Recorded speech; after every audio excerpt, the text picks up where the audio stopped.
Hallelujah. धन्यवाद परमेश्वर पिता का, प्रभु यीशु मसीह का। सबको जय मसीह की, सारे भाई और बहनों को। तो ऐसे आज हम वचन से बात करते हैं। ऐसे नीति वचन है 6 के कि देखो परमेश्वर ने कहा, हे आलसी चींटियों के पास जा, उनके काम पर ध्यान दे और बुद्धिमान हो। उनके ना तो कोई न्याय होता है, ना प्रधान और ना प्रभुता करने वाला। तो परमेश्वर क्या कहता है कि हे आलसी, क्या कर तू चींटियों के पास जाना।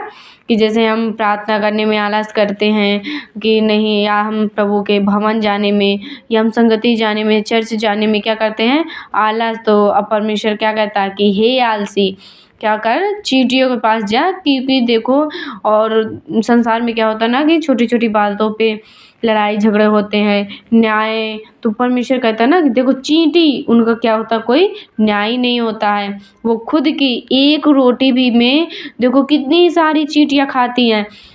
सोचो कि हमें किस तरह बनना है। एक छोटी सी चींटी से परमेश्वर ने क्या दिया है हमें, उदाहरण। परमेश्वर कौन कह रहा, परमेश्वर कह रहा। और कौन, ये परमेश्वर का वचन कह रहा कि ना उनके ना तो कोई न्याय होता है, और ना प्रधान और ना प्रभुता करने वाले।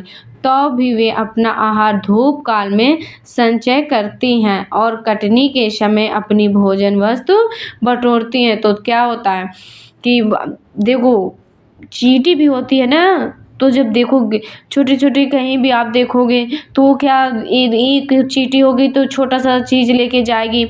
उसको धूप में भी देखोगे, गेहूं कटे या कुछ भी, तो वो कैसे कैसे करके अपना क्या करती है, वस्त्र। लेकिन आलसपन, लोग कहते हैं ना कि हमारी गरीबी दूर क्यों नहीं होती, हमें ऐसे मतलब कि हमें परमेश्वर क्यों हमारी प्रार्थनाओं को नहीं सुनता, हमें ये चाहिए, हमें वो चाहिए। तो परमेश्वर ने कहा ना, ये आलसी तू चींटियों को देख, क्योंकि उस पर तू ध्यान दे। क्योंकि वो तो धूप काल में भी अपना मतलब भोजन वस्त्र क्या करती है, बटोरती है। तो हमें क्या करना है, परमेश्वर से प्रार्थना करना है और हमें काम भी करना है। क्योंकि हम जब काम करेंगे तो परमेश्वर क्या करेगा, हमारे काम में सफलता देगा, आशीष देगा। क्योंकि हम प्रभु से प्रार्थना करने के बाद काम करेंगे। हमें क्या करना, किसी चीज़ में आलसपन कभी नहीं करना है। और देखो 8 में लिखा, तो भी वे अपना आहार धूप काल में संचित करती और कटनी के समय अपना भोजन वस्तु क्या करती हैं, बटोरती हैं। और 9 में लिखा, हे आलसी, तू कब तक सोता रहेगा, तेरी नींद कब टूटेगी, कुछ और सो लेना। थोड़ी सी नींद और झपकी, थोड़ा और छाती पर हाथ रखे लेटे रहना, तब तेरा कंगालपन राह के लुटेरों के समान और तेरी घटी हथियारबंद के समान आ पड़ेगी। परमेश्वर कहता है कि तेरा कंगालपन आ पड़ेगा। क्योंकि जैसे अब गेहूं का समय आया कटने का, अब इस समय आप देखिएगा धान का समय। अब हमें क्या लगता है कि हम खेत में धान काटने ना जाएं और परमेश्वर हमें काट के दे दे, ऐसा नहीं होगा ना, हमें करना पड़ेगा।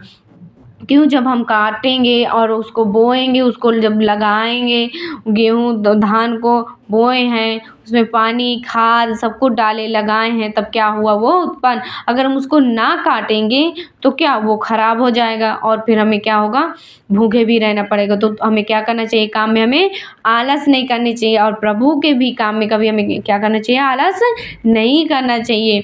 क्योंकि लोग कहते हैं कि नहीं, परमेश्वर क्या खाने को नहीं देगा, परमेश्वर देता है, लेकिन हमें क्या, हमें भी मेहनत करनी पड़ती है। ये शरीर परमेश्वर ने किस लिए बनाया गया, अपनी महिमा के लिए बनाया। और उसने कहा तुम 6 दिन अपना काम करो और 7वें दिन क्या करो, विश्राम का दिन मेरे पास बिताओ। तो हमें 6 दिन अपना काम काज करना। और देखो ये चींटियों का ये वचन उदाहरण ऐसे परमेश्वर ने वचन दिया, तो आप इससे सीखिए कि परमेश्वर आपसे क्या कह रहा है। तो आपको क्या करना, किसी चीज़ में, प्रार्थना में, फास्टिंग में, बाइबल पढ़ने में, किसी चीज़ में हमें क्या करना, आलस नहीं करना। और हम अपना काम करेंगे और परमेश्वर से बोलेंगे, प्रभु तू खेत में बहुत सारा अनाज पैदा कर चुका, और हम मेहनत करेंगे, प्रभु वैसे कर चुका यीशु नाम के, यीशु मसीह के नाम से। और देखो ऐसे वचन में लिखा है, नीति वचन में ही 6 के 16 में परमेश्वर क्या करता है, ऐसे परमेश्वर कहता है, मैं 6 वस्तुओं से घृणा करता हूँ। 6 वस्तु कौन है, 6 वस्तुओं से यहोवा बैर रखता है, वरन 7 है जिन से उसको घृणा है। अर्थात घमंड से चढ़ी हुई आंखें, झूठ बोलने वाली जीभ, और निर्दोष का लहू बहाने वाले हाथ, अनर्थ कल्पना गढ़ने वाला मन, बुराई करने को वेग दौड़ने वाले पाँव, झूठ बोलने वाला साक्षी और भाई के बीच में झगड़ा उत्पन्न कराने वाला मनुष्य। परमेश्वर क्या करता है, इन 6 वस्तुओं से क्या करता है, परमेश्वर घृणा करता है। क्योंकि हमें परमेश्वर कहता है घमंड हमें किसी भी चीज़ में नहीं कि नहीं मेरे पास तो ये चीज़ है, मैं क्यों ऐसा करूं, क्यों। हमें क्या बनना, परमेश्वर ने कहा है तुम्हें दीन बनना है, क्योंकि तुम दीन बनने के लिए बुलाए गए हो और तुम्हें नम्र बनना है।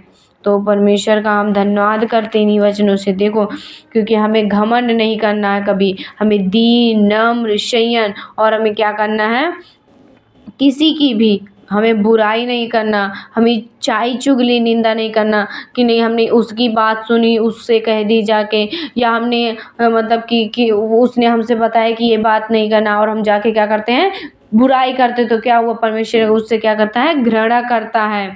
और जो लहू बहाते हैं, देखो कहते हैं ना, झूठ बोलने वाली जीभ और निर्दोष का लहू बहाने वाले हाथ। देखो बहुत सारे ऐसी औरतें होती हैं जो गर्भ से होती है, महीने 2 महीने में से क्या होता है, बच्चा होता है उसके पेट में, और क्या करती है, दवा। तो ये परमेश्वर ने ये वचन गहरा इसको समझने के लिए, समझने वाले के लिए बहुत काफ़ी उसको क्या करते हैं लोग खराब करते हैं। तो निर्दोष होता है वो बेचारा, क्या करता है, उसको तो आप परमेश्वर ने गर्भ में दिया ना आपको, क्योंकि गर्भ का फल यहोवा की ओर से क्या है, प्रतिफल है। तो जब गर्भ में परमेश्वर ने दिया तो आपको उसको क्या करना चाहिए, ऐसे नहीं करना चाहिए। तो देखो निर्दोष का लहू बहाने वाले परमेश्वर बहुत घृणा करता हमें। ऐसे बहुत से मसीह भाई बहन कभी मत करिएगा कि यदि आप गर्भ से हो रही हैं तो आप कभी दवा मत खाइए, आप कभी पेट मतलब कि बच्चे को मत गिराइए, क्योंकि वो परमेश्वर की ओर से क्या होता है, आशीष होता है। बुराई करने वाले को वेग दौड़ने वाले पैर और झूठ बोलने वाले साक्षी, जो भाई को बीच में क्या करता है, झगड़े उत्पन्न कराता है। भाई भाई के बीच में जो लोग झगड़े उत्पन्न कराते हैं, वो भाई की चुगली उससे किए, वो भाई की चुगली उससे किए, मन में गलत ऐसे सोच विचार करते हैं, तो परमेश्वर क्या करता है, उनसे घृणा करता है। तो परमेश्वर हमें क्या करना, परमेश्वर का हमारे अंदर भय होना चाहिए। और परमेश्वर देखो वचन से, वो खुद का परमेश्वर वचन कहता, परमेश्वर कहता कि इन चीज़ों से मैं क्या करता हूँ, घृणा करता। हमें कभी आलसपन नहीं करना चाहिए और हमें कभी परमेश्वर के काम में कभी ढिलाई नहीं करना चाहिए। तो परमेश्वर सारे भाई और बहनों को आशीष दें, ब्लेस करें। मैं यही प्रार्थना करती हूँ परमेश्वर जो इन वचन को सुने और इस वीडियो को देखे, परमेश्वर को बहुत आशीष देना, परमेश्वर वो बढ़ चढ़ के उसे आशीष देना परमेश्वर, और हर एक उसके रुके हुए काम बन जाए। प्रभु यीशु मसीह के नाम से पिता मांगते हैं, सुन और ग्रहण का आमीन।